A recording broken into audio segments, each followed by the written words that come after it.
આજે મિત્રો આપણે યમુના એગ્રીટેક કેશોદ ની અંદર આવ્યા છે તો થ્રેસર ને લગતી તમામ પ્રકારની એટલે કે જો કોઈ ભાઈઓને શેન હોય થ્રેસર ની અંદર તો આ શેન પણ તમને મળી જશે જેવડી જ લંબાઈમાં જોતું હોય એવડી બરાબર।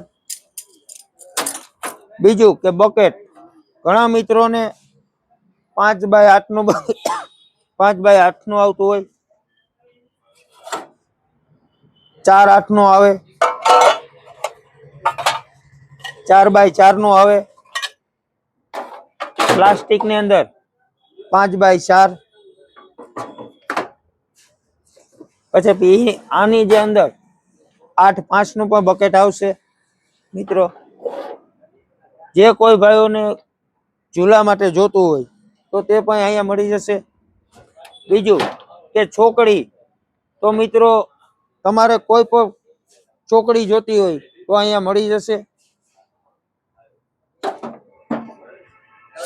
ચોકડીમાં અલગ અલગ દાંતી તમારે અલગ દાંતી જોતી હોય તો અલગ અલગ દાંતી પણ તમને મળી જશે અહીંયાથી।